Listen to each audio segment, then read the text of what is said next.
말씀을 드리겠습니다. 로마서 12장 1절 이하의 말씀은 여러분들이 너무나도 잘 아는 말씀입니다. 로마서를 두 부분으로 나누면 1장에서 11장까지 우리가 어떻게 구원을 받았는가, 그리고 12장부터는 구원받은 하나님의 백성들은 어떻게 살 것인가. 전반부는 교리고 후반부는 생활을 다루고 있습니다.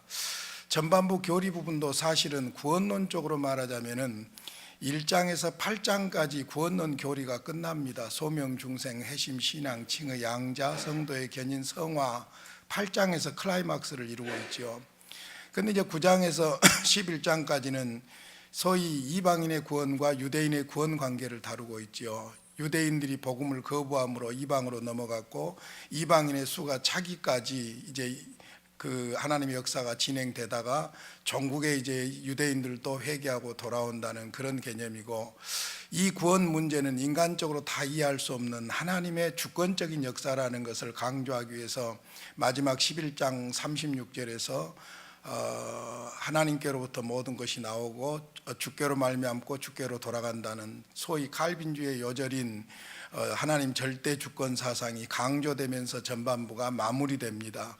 그리고 나서 전반부를 받아서 이제 12장 1절에 보면은 그러므로라는 말로 시작이 되어지죠. 이 특별히 12장 1절부터 13절까지를 보면은 구원받은 하나님의 백성들의 헌신에 대해서 나오는데 세 가지로 요약을 해볼 수가 있습니다.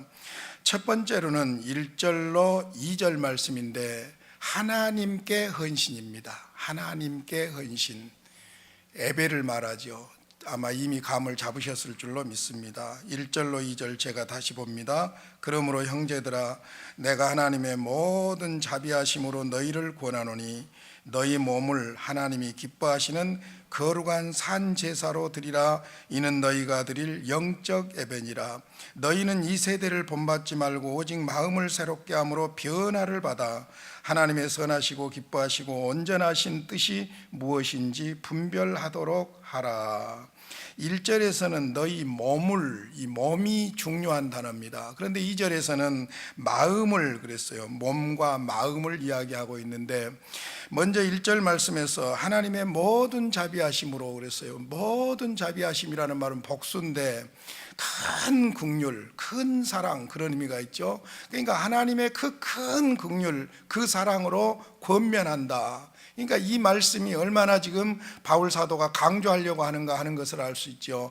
하나님의 모든 자비하심으로 너희들에게 권면한다. 그러면서 예배에 대해서 말씀하시는데, 너희 몸을 하나님이 기뻐하시는 거룩한 산 제물로 드리라. 몸으로 산 제물을 드리라. 여기에 산이라는 말이 조산이라는 헬라어인데, 이게 이제 살아있는 그런 의미죠. 현재 분사로서 지금 살아서 계속 살고 있는 그런 의미거든요. 그러니까 우리는 예수님과 함께 죽었고 예수님과 함께 살았죠.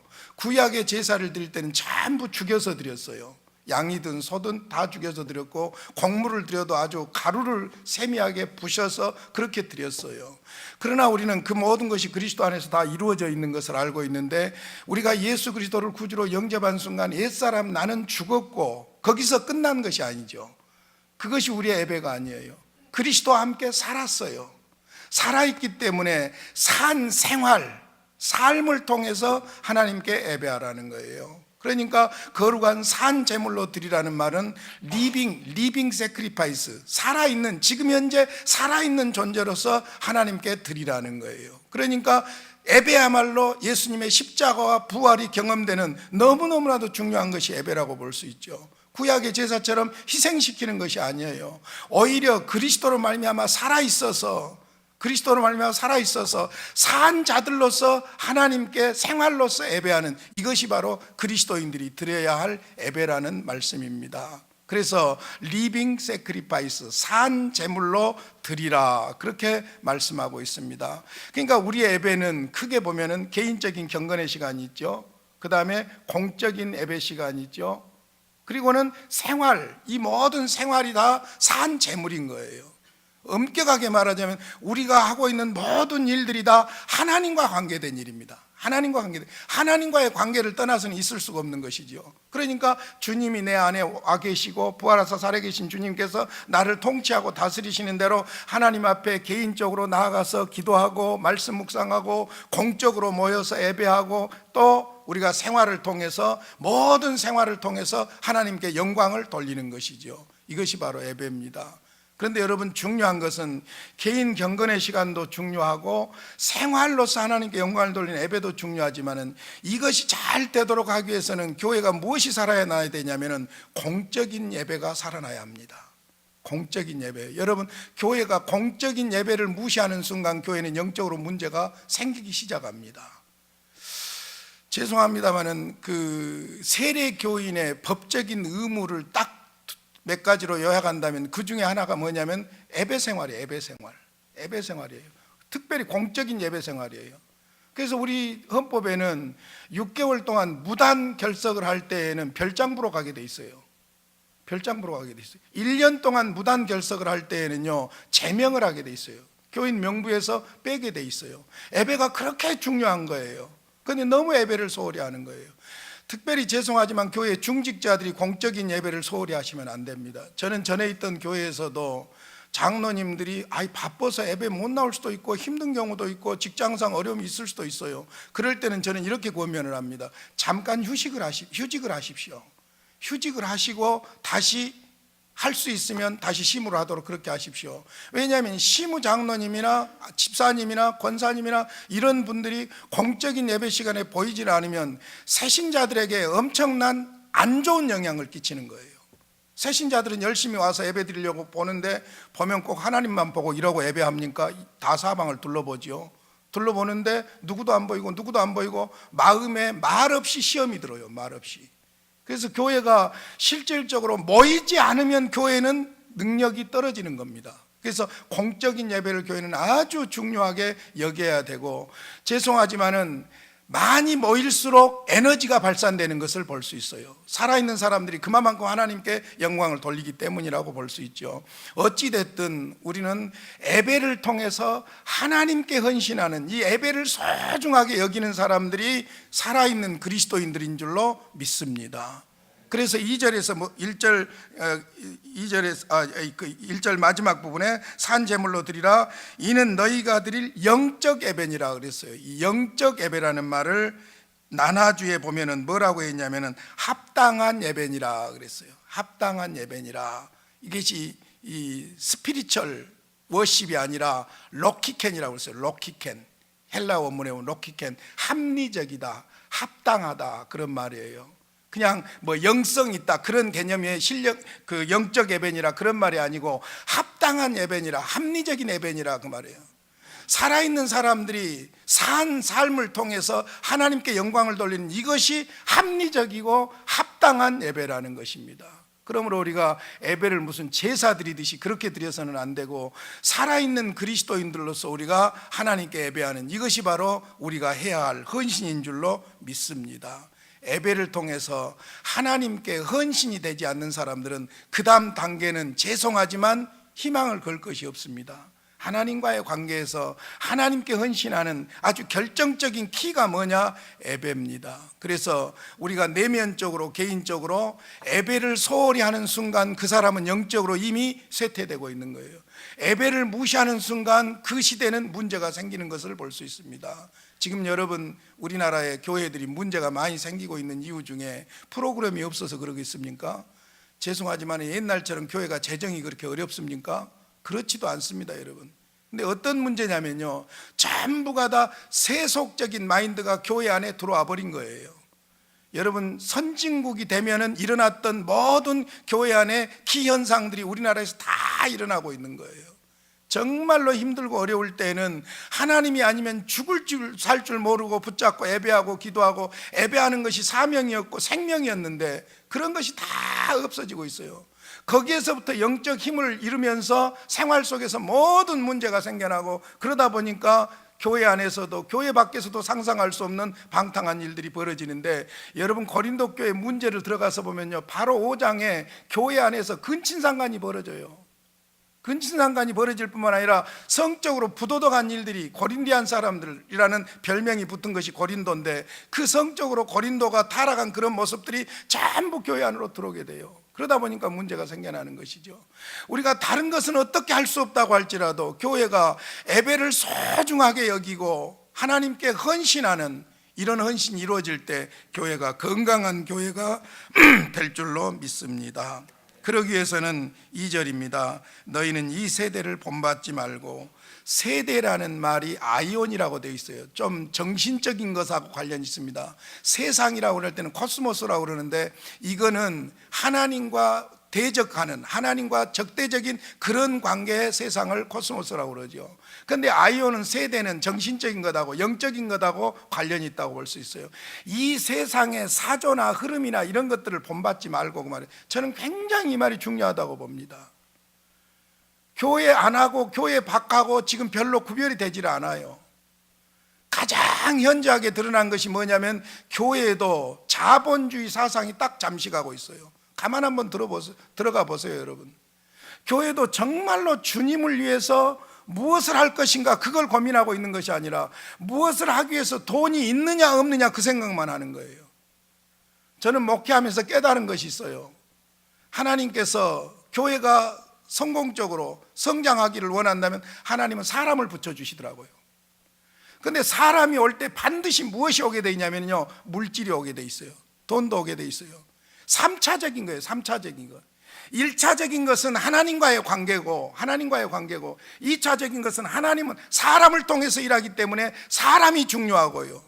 그 사람이 헌신하기 시작하면 따라오는 것은 물질도 따라오는 거예요. 그러니까 돈이 있으니까 해야 되겠다, 돈이 없으니까 못하겠다, 그게 중요한 것이 아니고, 이것이 하나님이 원하시는 일이냐 원하시지 않는 일이냐, 하나님이 어떻게 하기를 원하느냐, 거기에다 초점을 맞춰야 될 줄로 믿습니다. 그런다고 해서 뭐 허황되게 막 몇천억 몇백억 하면서 이상한 짓 하라는 말이 아니라, 현실은 직시하고 인정하되, 중요한 것은 우리의 가치가 하나님이 원하시는 일이면 그것을 우리가 우리 힘대로, 그게 중요해요. 우리 힘대로, 우리 은사대로, 우리 달란트대로 하려고 하면은 하나님께서 필요한 사람도 붙여주시고 하나님께서 필요한 물질도 주실 줄로 믿습니다. 교회가 하나님이 기뻐하시는 일을 안 하면은요, 무슨 문제가 생긴 줄 아세요? 사람이 떠나요. 사람이 떠나면 무엇이 떠난 줄 아십니까? 그 사람이 가지고 있는 은사와 물질과 모든 것이 떠나는 거예요. 할 수 없는 거예요. 그러니까 이 세대를 본받지 말라는 이 말이 굉장히 중요합니다. 세대를 본받지 않도록 하기 위해서 우리가 어떻게 해야 되느냐? 마음을 새롭게 해야 된다는 것이죠. 그것은 무슨 말씀입니까? 내 안에서 이미 예수와 함께 죽고 예수와 함께 살아나는 변화된 삶으로서의 가치관이 분명해야 된다는 것이죠. 그리고는 분별력이 분명해야 되기 때문에 마지막으로 뭐라고 합니까? 변화를 받아 하나님의 선하시고 기뻐하시고 온전하신 뜻이 무엇인지 분별하도록 하라. 분별력이 있어야 돼요. 여러분, 예배를 드릴 때 우리가 중요한 것이 분별력입니다. 똑같은 상황인데도 하나님께 예배하지 않고 엉뚱한 것으로 향할 수가 있는 거예요. 우리가 제1계명과 2계명을 이야기할 때 우상, 예배하는 방법으로서의 우상을 만들지 말라는 것은 어떤 형상도 하나님을 대신할 수 없다. 하나님은 보이지 않는 분이에요. 하나님은 실존하신 분인데 보이지 않는 분이에요. 그러니까 어떤 형상이라도 하나님이라고 대신해 섬길 수 없어요. 하늘의 어떤 공중의 새들의 모습이나 땅 위에 있는 짐승의 모습이나 물속에 있는 물고기의 형상이나 사람의 형상이나 어떤 형상도 만들어서 그것을 신처럼 섬겨서는 안 된다는 것이죠. 그런데 중요한 것은 이 우상을 숭배하는 이 문제가 사실은 우리 인간에게는 항상 내면의 욕망처럼 있는 거예요. 뭔가를 보이는 것을 향해서 경배하려고 하는 그런 현상들이 있는 것이죠. 그러니까 분별력이 필요한 거예요. 예를 들어서 여러분 집안에 있는 혹시 예수님의 사진이 있다면 그 사진 중에 진짜는 하나도 없습니다, 여러분. 그러면 예를 들어 보겠습니다. 집에서 내가 잠자리에서 일어나서 기도할 때 만약에 방 안에 이것이 예수님 사진이라는 사진이 걸려 있을 때 엉덩이를 그쪽으로 돌리고 기도하겠습니까? 얼굴을 그쪽으로 향해서 기도하겠습니까? 나도 모르는 중에 그쪽으로 향하게 돼 있어요. 우상이 되는 거예요. 우리가 생각 없이 그냥 예배할 때도 보면은 뭐 회감 예배다, 돌 예배다, 개업 예배다, 예배를 아무데나 갖다 붙이는데 예배는 오직 하나님께만 드리는 것인 줄로 믿습니다. 기어이 돌 예배라고 하려고 한다 하면 돌 감사 예배, 돌을 1년 동안 지켜주신 하나님께 감사해서 하나님께 예배한다지, 돌 당한 그 아이에게 예배하는 것도 아니고 그 돌을 예배하는 것도 아니잖아요. 우리가 아무것도 아닌 것 같지만 조금만 생각을 하면 하나님을 향할 방향이 엉뚱한 데로 향한 거예요. 교회 안에 그림이나 성화나 이런 문제 때문에 동방교회와 서방교회가 분리되었는데요, 제 생각은 그래요. 역사적으로 그림을 그리기 시작한 것은 예수님의 고난당하신 장면이나 십자가의 모습이나 부활하신 모습이나 이런 것들을 다 그림으로 이렇게 드러냄으로써 눈으로 보고 더 감격적으로 신앙생활 하려고 그랬을 거예요. 그러나 여러분, 그것이 결국에는 무엇으로 다 변질됩니까? 우상으로 변질이 되는 거예요. 우리에게 보여주는 예배, 가장 결정적인 보여주는 예배는 뭐냐? 성찬식이에요. 우리 주님께서 제정하신 성찬식이에요. 떡과 잔이에요. 그것이 보여주는 말씀, 비지블 워드라고 그러죠. 칼빈은 보여주는 말씀은 그것밖에 없어요.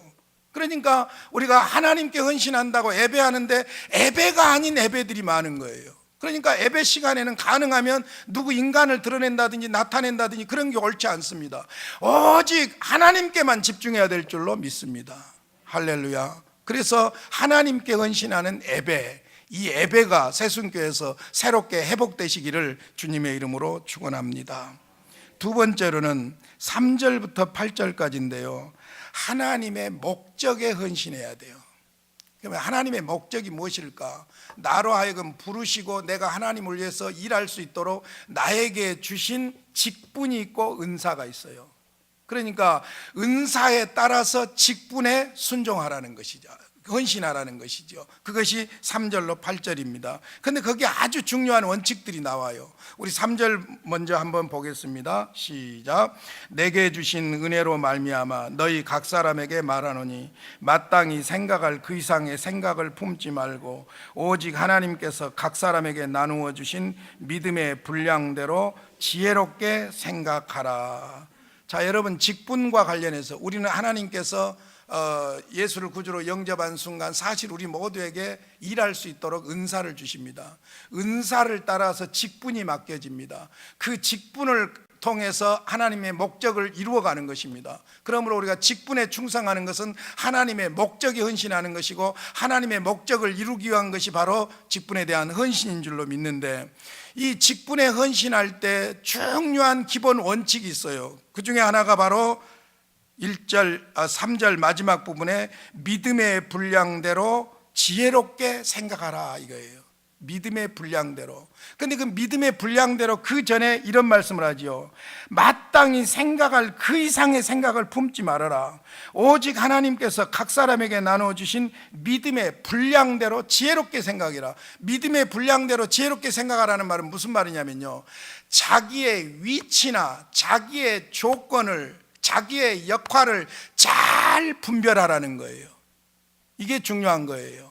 자기의 위치, 자기의 일할 조건, 자기의 역할, 이걸 먼저 잘 이해해야 된다는 거예요. 목사는 목사의 위치와 조건과 역할을 잘 이해해야 돼요. 장로님들은 장로님으로서의 주어진 위치와 조건과 역할을 잘 이해해야 돼요. 집사님들은 집사님들로서의 그 역할과 위치를, 역할을 잘 이해해야 돼요. 여러분, 이거 굉장히 중요한 거예요. 교회 공동체 안에서 우리가 직분을 따라 섬길 때 이 자기 분수를 아는 것, 이것이 굉장히 중요한 거예요. 장로교 원리대로 한번 설명해 보겠습니다. 공동회 세례받은 모든 교인들이 교회의 모든 권한을 가진 가장 권위 있는 기관입니다. 교회가 아주 중요한 일들을 결정할 때는 공동회 결의를 거치지 않고는 원인무효가 됩니다. 여러분, 공동회가 절대적이에요. 그 공동회를 통해서 목사를 청빙합니다. 그 공동회를 통해서 장로, 집사, 권사를 선택하고 세웁니다. 아주 중요한 거예요. 그러면은 각각의 역할이 있는 거예요. 이제 나중에 그 순서대로 보겠습니다만은, 당회원들에게는 행정과 교회 전반에 관한 모든 것을 일단 대리해서 할 수 있도록 위임을 해준 거예요. 집사님들에게는 구제 문제나 재정 문제를 다룰 수 있도록 역할을 준 거예요. 권사님들은 위로하고 신방할 수 있는 이런 역할을 주신 거예요. 자, 그러니까 그 자기의 위치와 역할을 잘 알고, 이게 분수대로 지혜롭게 생각하는 거예요. 모든 것이 생각에서 병이 나는 거예요. 생각에서 사탄이 들어오는 거예요. 분수를 모르고 생각을 잘못하기 때문에 교회 안에 문제가 생기는 거예요. 여러분, 솔직하고 정직하게 말씀드리겠습니다. 한국교회에 일어나고 있는 모든 분쟁의 배후에 안수집사회가 있습니다. 여러분, 죄송하지만 권사회나 안수집사회는 행정적으로 법적 기관이 아닙니다. 친교기관입니다. 엄격하게 말하면 남전도나 여전도에는 오히려 법적인 기관이지만은 권사회나 안수집사회는 친교기관이에요. 근데 안수집사들이 똘똘 뭉쳐가지고 무엇을 하냐면 당회를 대적하는 거예요. 그렇게 해서 어떻게 하자는 거예요. 그러니까 한국교회 문제가 있는 교회마다 들어가 보세요. 여러분, 들어가 보시면 전부가 다 어디에서 문제가 생기고 있냐면 안수집사회가 뭉쳐가지고 교회의 행정과 당의 모든 권한들을 전부 마비시키고 있는 거예요. 그래서 문제가 되는 거예요. 여러분, 하나님의 목적, 직분에 헌신할 때에 명심해야 될 것이 있어요. 자기에게 주어진 위치, 그 위치에서 내가 해야 할 역할, 그 한계, 이런 것들을 정확하게 구분하실 줄 아셔야 됩니다. 그래야 교회가 질서 있게 움직이는 거예요. 보세요, 여러분, 귀가 간 역할 못하는 거예요. 눈이 귀 역할 못하는 거예요. 눈은 눈 역할만 잘하면 되는 거예요. 귀가 잘하든지 잘못하든지 그건 내버려 두세요. 근데 중요한 것이 있어요. 귀가 잘못되고 눈이 잘못되면 나하고 아무 영향이 없을 것 같지만은 몸 전체가 문제가 생겨버리는 거예요. 전체적으로 문제가 생기는 거예요. 그렇기 때문에 간에 문제가 있으면 위가 문제가 생길 수 있어요. 위에 문제가 있으면 간에 문제가 생길 수가 있어요. 위장약 먹다 보니까 간이 버려요. 간을 보호한다고 약 먹다 보니까 위를 버려요. 여러분, 이건 지체의 원리입니다. 그런 측면에서 우리가 하나님의 목적, 직분을 위해서 헌신할 때 첫 번째가 분수대로 이 말이에요. 분량대로, 믿음의 분량대로 지혜롭게 생각하라. 새순교회 사역자들이 여기에 초점을 맞춰야 될 줄로 믿습니다. 할렐루야. 두 번째는 4절에 나와 있어요. 지체의식을 가져야 됩니다. 우리가 한 몸에 많은 지체를 가졌으나 모든 지체가 같은 기능을 가진 것이 아니니 이와 같이 우리 많은 사람이 그리스도 안에서 한 몸이 되어 서로 지체가 되었느니라.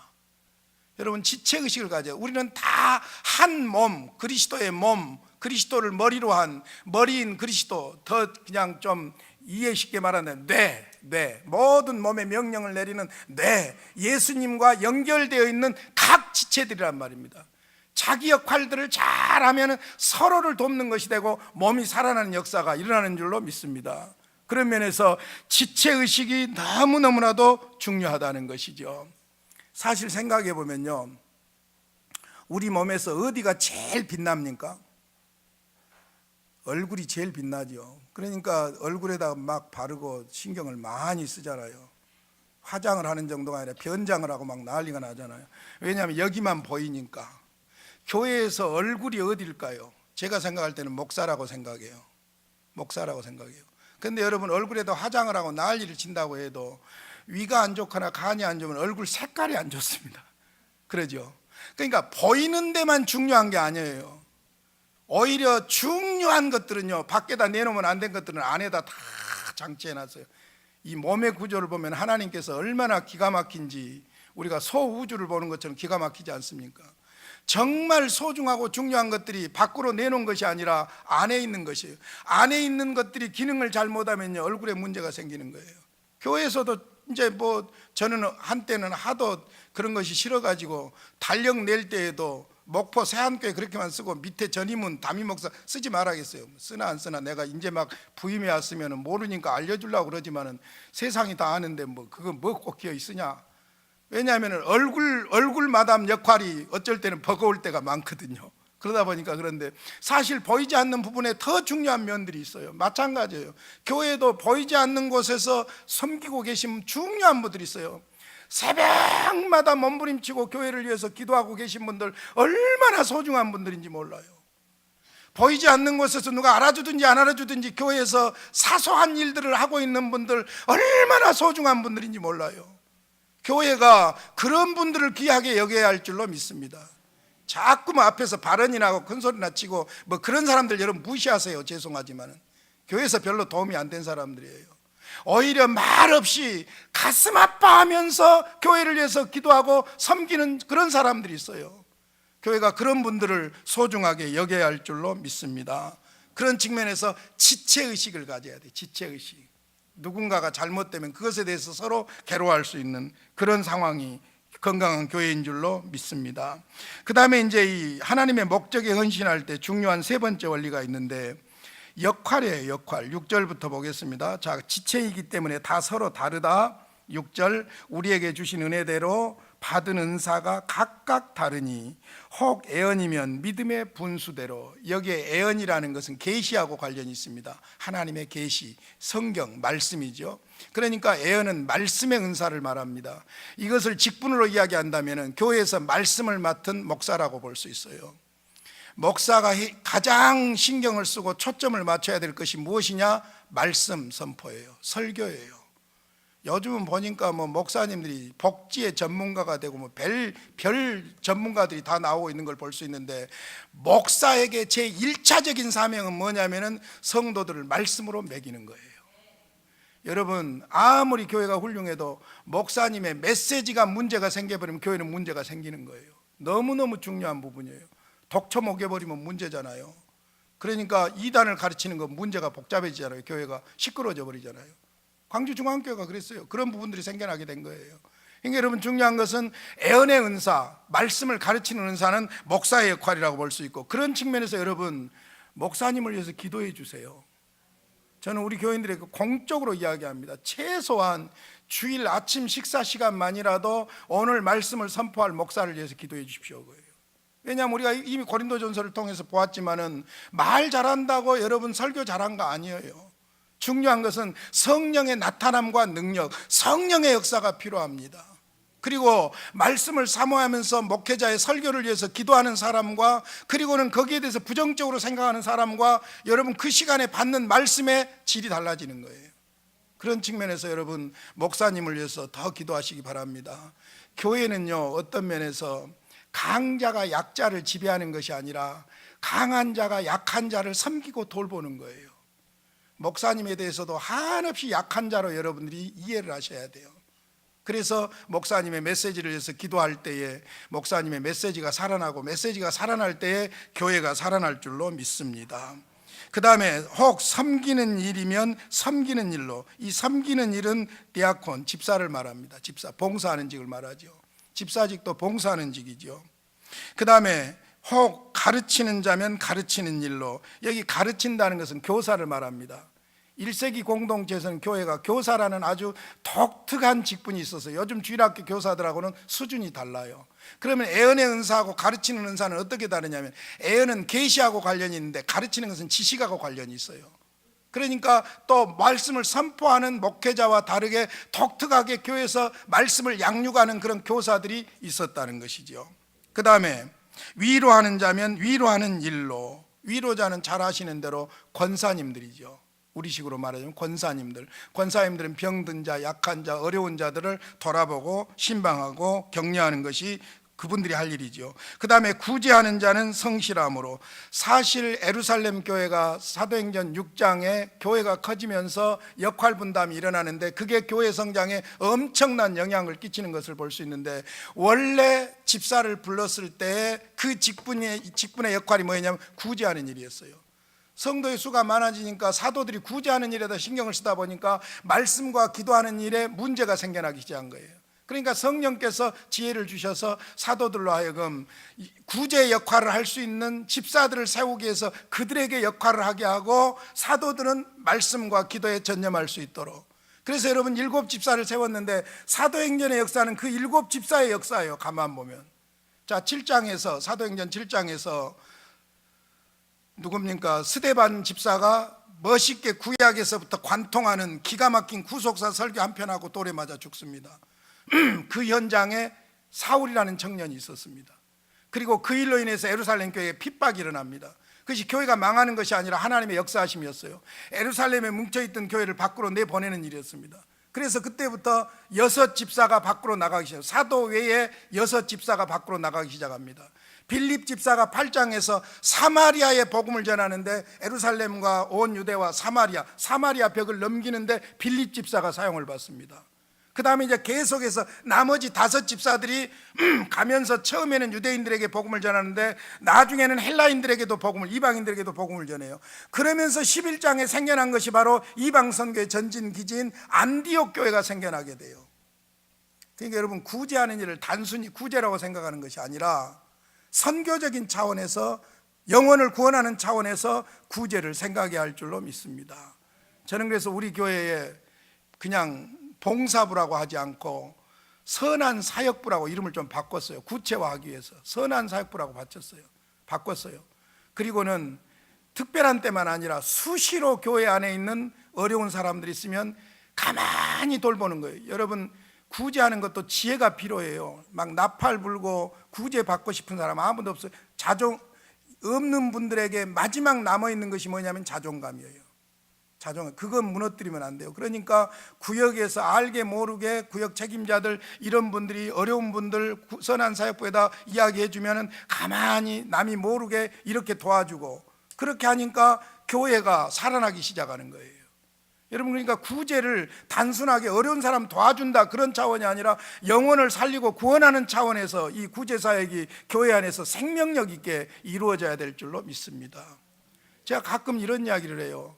밖으로 구제한다고 우리도 작년 추수감사주일부터 제가 그랬거든요.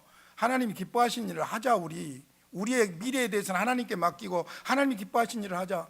추수감사주일이라고 하면서 우리들끼리만 그냥 잘 먹고 잘 살고 감사하면 되겠냐. 최소한 우리가 나라를 향해서 나가지는 못해도 우리 동에 있는 어려운 사람들은 도와주자. 그러니까 한편에서 이런 말을 한 사람도 있더라고요. 요즘 그런 사람 도와줄 거 없습니다. 나라가 예산이 많아가지고요, 그냥 도와주는 사람이 도와주는 돈들이 너무너무 많다고 그러더라고요. 그건 나라가 하는 일이고 하나님은 우리에게, 우리 교회에 우리가 해야 될 일을 하기를 원하시니까 하자. 그래서 작년에 그렇게 했어요. 성탄절에 했어요. 금년에도 추수감사절 해가지고 지금 헌금해서 그냥 하는 것이 아니라, 그냥 갔다가 전달하는 것이 아니라 우리 교회 안에 굶주린 사람도 살펴야 되고 밖에 있는 사람도 살펴야 되는데, 중요한 것은 막 동에 가서 사진 찍고 뭐하고, 저는 절대 그런 짓 하지 않습니다. 그냥 선한 사역부에서 알아서 하시도록 끝내는데요, 제가 강조점을 좀 두는 것은 교회 안에 혹시 울고 있는 사람이 있는가 잘 좀 살펴주시오, 그거예요. 이번에는 그런 말을 했어요. 제가 선한 사역부장한테, 교역자들한테 쌀 한 포대씩 주시오, 내가 그 이야기 했어요. 왜냐하면 밖으로는 막 못한다고 하면서 교회 안에 인권사각지대가 있다. 교회 안에 인권사각지대가 있고 교회 안에 복지사각지대가 있는데 그게 교역자들이다. 생각밖에 교역자들은 못 먹고 못 입고 못 살고 찌그러져 가지고 병 들어서 할렐루야 하고 다녀야 은혜스러운 걸로 생각하는데 그게 아니죠. 열심히 먹어야 건강하고 건강해야 열심히 일할 것 아닙니까? 자기들은 잘만 먹고 살던만은 그냥 교회 안에 사각지대는 생각지도 않는 거예요. 그래서 제가 일부러 사역부장한테 그랬어요. 선한 사역부장한테, 이번에는 부교역자들 좀 신경 쓰시오 그랬더니 알았습니다. 그러고 이제 한다고 그러더라고요. 이번 주에 아마 했을 겁니다. 여러분, 구제를 여러 가지 측면에서 생각하게 되면 무엇보다도 영혼을 살리는 그런 측면에서 생각할 수 있기를 바랍니다. 그 다음에 이제 혹 가르치는 자면 가르치는 일로, 위로하는 자면 위로하는 일로, 구제하는 자는 성실함으로, 다스리는 자는 부지런함으로. 여기에 다스리는 자라는 말은 선두의 선자 그 말이에요. 당회를 말합니다. 당회, 장로님들을 말하죠. 사실은 장로님들이 나는 교회 안에서 제일 힘든 직분이라고도 생각해요. 목사님 마음에 안 든 면도 있죠. 교인들은 맨날 밑에서 푸시하죠. 그러니까 교회에서 제일 만만하게 나오는 것이 장로가 돼가지고, 우리 그런 말 절대 하지 말자니까요. 제가 어제 말씀드렸죠. 같은 업종에 있으면서 비판하면 어떻게 해요? 같이 격려하고 위로해야죠. 그래서 사실 장로님들은 부지런해야 돼요. 왜냐하면 교인들의 상태를 부지런히 살피셔야 되거든요. 원래는요, 장로교의 원리가 장로님들이 신방을 하게 돼 있어요. 그러니까 화란 장로교 같은 경우는 그 직분이 신방해가지고 어려운 사람들을 목사에게 보고하고 이렇게 하도록 돼 있으니까 시무장로의 역할이 너무 힘든 거예요. 우리나라는 지금 부교역자들을 둬가지고 그 일을 다 하고 있는데, 원래는 장로교에서는 장로님들이 그 일을 하는 거예요. 그러니까 너무 힘드니까 3년 하고 휴직했다가 다시 또 형편이 풀리면 하고 이럴 정도로 장로 직분이 그러거든요. 그러니까 부지런하지 않으면 교인들을 살필 수가 없잖아요. 그런 측면에서 그 다스리는 자는 부지런함으로, 그 다음에 긍휼을 베푸는 자는 즐거움으로 할 것이니라. 역할이에요. 역할이 중요합니다. 리고렌 목사의 책을 보니까 사람을 쓰는 세 가지 기준이 있더라고요. 첫째로는 성품이 좋아야 한다. 두 번째로는 그 맡은 일을 해낼 수 있는 능력이 있어야 된다. 사람만 좋다고 되는 것도 아니에요. 또 능력만 있다고 되는 것도 아니에요. 첫째는 성품인데 또 중요한 것은 그 어떤 일을 맡겼을 때 그 일을 해낼 수 있는 능력이 있어야 된다는 거예요. 그런데 리고렌 목사가 그것보다 더 중요하게 여기는 것이 있다는 거예요. 그게 뭐냐? 팀워크예요. 팀워크. 함께 더불어서 일할 수 있는 팀워크. 그 사람이 필요하다는 거예요. 교회는 공동체이기 때문에 자기 혼자 잘하려고 이기적인 생각을 가지고 있으면은 그건 교회를 망친다는 거예요. 함께 더불어서 어우러져서 팀워크를 잘할 수 있는 그 사람이 진짜 교회의 일꾼이라는 것이죠. 역할 측면에서 세 가지를 꼭 기억하시기를 바랍니다. 성품도 중요하고 능력도 중요하고 더 중요한 것은 하나의 팀워크가 되는 것이 중요합니다. 그런 측면에서 하나님의 목적을 여러분이 맡은 직분을 통해서 헌신하심으로 이루시기를 주님의 이름으로 축원합니다. 마지막으로 9절로 13절입니다. 하나님의 사람들에게 헌신해야 됩니다. 여기는 읽고만 제가 간단하게 정리해 드리겠습니다. 9절부터 13절까지 같이 보겠습니다. 시작. 사랑에는 거짓이 없나니 악을 미워하고 선에 속하라. 형제를 사랑하여 서로 우애하고 존경하기를 서로 먼저 하며 부지런하여 게으르지 말고 열심을 품고 주를 섬기라. 소망 중에 즐거워하며 환난 중에 참으며 기도에 항상 힘쓰며 성도들의 쓸 것을 공급하며 손 대접하기를 힘쓰라. 무슨 말이냐면은 하나님의 사람들을 사랑하라는 겁니다. 하나님의 사람들을 사랑하라는 것입니다.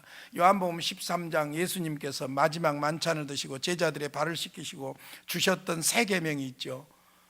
내가 너희를 사랑한 것 같이 너희도 서로 사랑하라. 하나님과의 관계와 그것이 당연하게 나타난 것이 형제 사랑으로 나타나지요. 하나님을 사랑합니다. 우리는 이웃을 사랑하는 것을 통해서 하나님을 사랑합니다. 그러므로 하나님 사랑과 이웃 사랑을 나눌 수가 없는 것입니다. 사실은 십계명의 핵심이 사랑입니다. 하나님 사랑, 이웃 사랑이죠. 그런데 둘이 나누어질 수 있는 것이 아니라 이웃을 하나님의 사랑, 하나님을 사랑하기 때문에 하나님이 원하시는 대로 이웃을 사랑함으로 하나님을 사랑하는 것입니다. 그래서 사랑에는 거짓이 없다. 악을 미워하고 선에 속하라. 진실이죠. 형제를 사랑하여 서로 우애하고 존경하기를 서로 먼저 하라. 형제 사랑하라 돼 먼저 존경하라는 것입니다. 부지런하여 게으르지 말고 열심을 품고 주를 섬기라. 사랑하려고 하면 열심을 품고 주를 섬겨야 돼요. 여기에 열심을 품고라는 말이 성령에 달구어진 마음으로 그런 의미예요. 우리 옛사람의 그런 맨정신 갖고는 사랑 못합니다. 성령께서 우리의 마음을 달구어야, 그래서 주를 사랑해야 그 뜨거운 사랑이 형제도 이웃도 사랑하게 되는 줄로 믿습니다. 어찌됐든 하나님의 사람들에게 우리는 사람들을 위해서 헌신해야 할 줄로 믿습니다. 오늘 아침 세 가지로 말씀드렸습니다. 첫째는 하나님께 헌신해야 합니다. 예배입니다. 두 번째로는 하나님의 목적에 헌신해야 됩니다. 우리가 맡은 직분입니다. 마지막 세 번째로는 하나님의 사람들, 우리 같은 형제들을 위해서 헌신해야 됩니다. 그것이 사랑하는 삶입니다. 목사로서 설교하면서 정말로 힘든 이야기가 사랑에 대한 이야기입니다.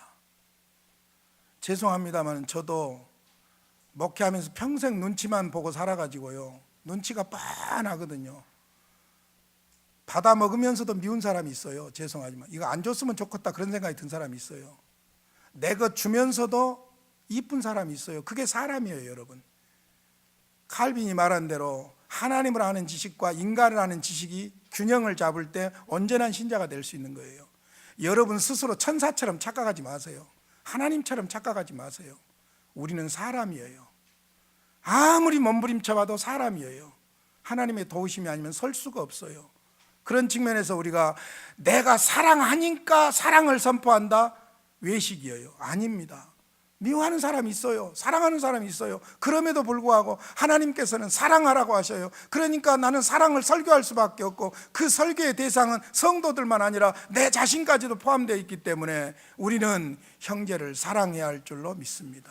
사랑을 노력해야 할 줄로 믿습니다. 그런데 그것이 인간의 힘으로는 안 돼요.